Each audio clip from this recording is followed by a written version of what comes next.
Vamos lá, concurseiros, estamos iniciando o terceiro vídeo sobre as constituições republicanas. Nesse vídeo em específico nós vamos falar da Constituição de 1937. Se você pretende fazer este concurso ou outros, se inscreva no nosso canal para que você fique por dentro de todas as atualizações, de todo o material novo que a gente postar no canal. Então se inscreva e participe junto conosco desta maratona rumo à função, rumo ao cargo público. Vamos lá então, Constituição de 1937. No dia 10 de novembro de 1937, o presidente Getúlio Vargas anunciou ao país um novo Estado, o Estado Novo, em cadeia de rádio, alegando a existência de um plano comunista. Existia mesmo esse plano? Nós veremos. Para a tomada do poder, Getúlio fechou o Congresso Nacional, impôs ao país, olha a palavra grifada, uma nova Constituição, que ficaria conhecida depois como Polaca, a Polaca, por ter se inspirado na Constituição da Polônia de tendência fascista. Observe então as partes mais importantes aqui. A desculpa foi um plano comunista.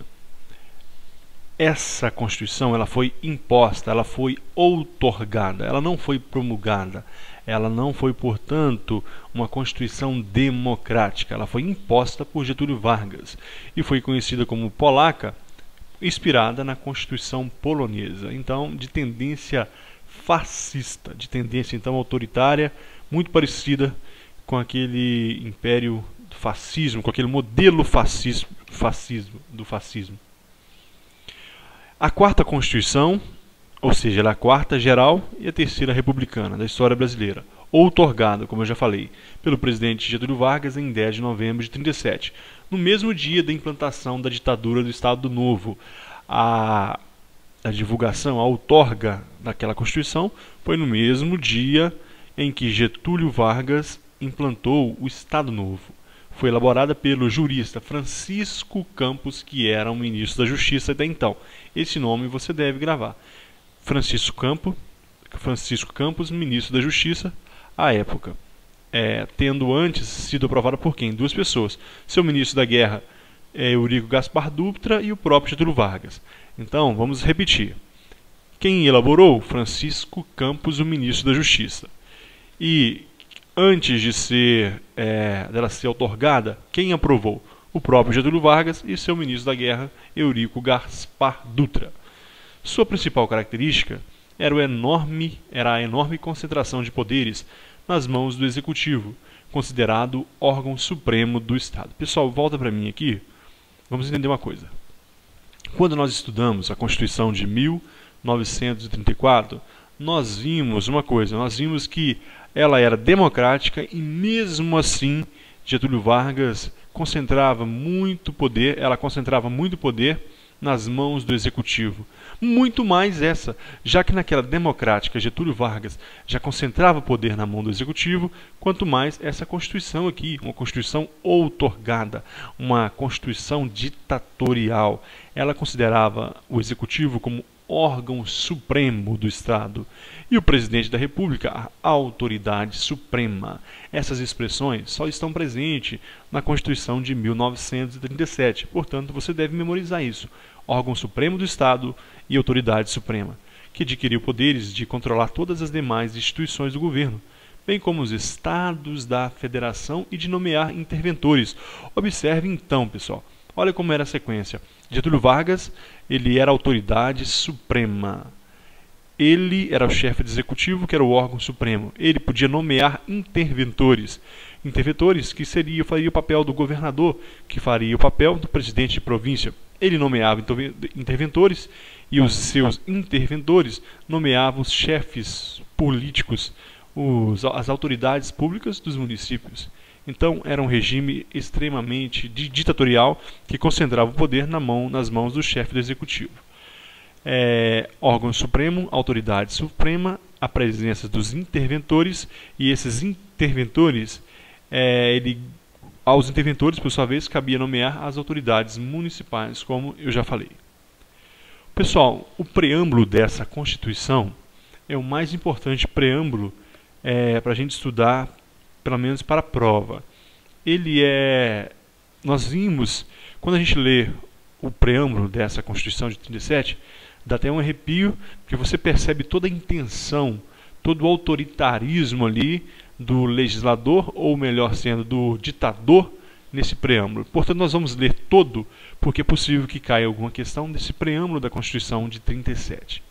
Então, o presidente da República dos Estados Unidos do Brasil, atendendo às legítimas aspirações do povo brasileiro, a paz política e social, profundamente perturbada por conhecidos fatores de desordem, resultantes da crescente gravação dos dissídios partidários.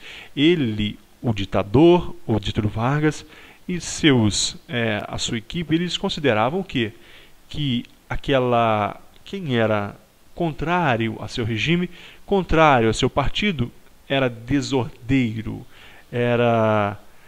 provocava desordem, provocava dissídios partidários que uma notória propaganda demagógica procura desnaturar em luta de classes e de extremação de conflitos ideológicos, tendentes pelo seu desenvolvimento natural, resolver-se em termos de violência, colocando a nação sobre funesta iminência da guerra civil. Isso era a opinião do governo, atendendo ao estado de apreensão criado no país pela infiltração comunista. Pessoal, essa foi a desculpa, ou o pretexto, ou a alegação. Para quem é comunista vai falar que foi a alegação. Foi a alegação para que fosse então criada essa Constituição e fosse instituído o Estado Novo. Continuando, que se torna o dia a dia mais extensa e mais profunda, exigindo remédios de caráter radical e permanente. Olha, ele considera o comunismo uma doença e essa ditadura como um remédio de caráter radical e permanente. Continuando, atendendo a que sobre as instituições anteriores não dispunha o estado de meios normais de preservação e de defesa da paz, da segurança e do bem-estar do povo. Será que esse estado era isso mesmo que ele queria implantar? Olha agora o que está grifado: com apoio das Forças Armadas. Olha o que está no preâmbulo dessa Constituição, pessoal: para amedrontar, para impor de forma unilateral, com apoio das Forças Armadas, que era um órgão, a instituição mais temida no momento, e cedendo às aspirações da opinião nacional, umas e outras justificadamente apreensivas diante dos perigos que ameaçam a nossa unidade. Ele considerava todos que foram contrários ao seu regime ameaça, e da rapidez com que se vem processando a decomposição das nossas instituições civis e políticas. Resolve assegurar à nação a sua unidade, o respeito à sua honra e à sua independência, e ao povo brasileiro, sob um regime de paz política e social, as condições necessárias à sua segurança, ao seu bem-estar e à sua prosperidade, decretando a seguinte Constituição, que se cumprirá desde hoje em todo o país. Então, pessoal, você percebe aí aspectos muito fortes nessa Constituição. Olha, com apoio das Forças Armadas, infiltração comunista e conflitos, desordem. Então, ele coloca todos esses fatores e coloca isso no preâmbulo como justificativa para essa Constituição autoritária que ele acaba de outorgar, e ainda desse regime ditatorial que ele acaba de instalar. Plano Cohen. Pessoal, esse foi um falso plano. O Plano Cohen foi um falso plano. Supostamente, ele foi feito pelo governo federal com o objetivo de aterrorizar a população e justificar um golpe de Estado que permitiria Getúlio Vargas, então, a realizar os seus objetivos, que era ser o presidente, permanecer no poder, perpetuar-se na presidência. Então, um senhor chamado Olímpio Mourão Filho, na época ele era membro do Serviço Secreto, a pedido de João Salgado Filho, líder da ação integralista brasileira. Então ele fez esse plano com a intenção de simular efeitos da Revolução Comunista no Brasil, como desculpa para se implantar esse regime então. A polaca, como eu falei, guarda isso, que isso costuma cair em provas, seja que em matéria de direito ou matéria de história. A Constituição, conhecida polaca porque foi inspirada na Constituição polonesa. Concentração de poder nas mãos do chefe do executivo, como eu já falei. Federalismo nominal, somente no nome, mas todos os estados tinham o nome de federalismo, então, os estados membros. Só que os interventores, eles estavam todos na mão de Getúlio Vargas, então era um federalismo nominal, mas a concentração estava na mão do executivo e houve aí desaparecimento do Senado, extinto o Senado. Diminuição dos direitos constitucionais, fim do direito de greve, fim do mandado de segurança, fim da ação popular, previsão da pena de morte. Olha, pessoal, volta aí a previsão da pena de morte e como nós já vimos, interventores nos estados. Então essas garantias constitucionais, mandado de segurança e ação popular estavam extintas, assim como o direito de greve. Não se podia mais aquelas vantagens trabalhistas que Getúlio Vargas trouxe na Constituição de 34, deixaram de existir aqui. Nem o direito de greve poderia existir, não existiria mais. O Brasil era governado por decreto-lei, alta ditadura. Se você for analisar hoje o Código Penal, ele é um decreto-lei de 1940, 41, se eu não me engano, assim como o Código de Processo Penal. Então, era o chefe do executivo, Getúlio Vargas, ele fazia os decreto-lei, e aquilo valia, era alta ditadura. Característica da Constituição Federal de 1937. Nessas características aqui, pessoal, observe que eu vou ser redundante naquilo que eu acho mais importante. Concentra os poderes executivo e legislativo nas mãos do presidente da República. Primeira característica. O executivo, o legislativo estavam na mão do chefe do executivo. Não existia aquele poder moderador lá do Império, mas o poder estava na mão do chefe do executivo e ele podia dissolver o legislativo, intervir então em outros poderes, em outras instâncias. 2.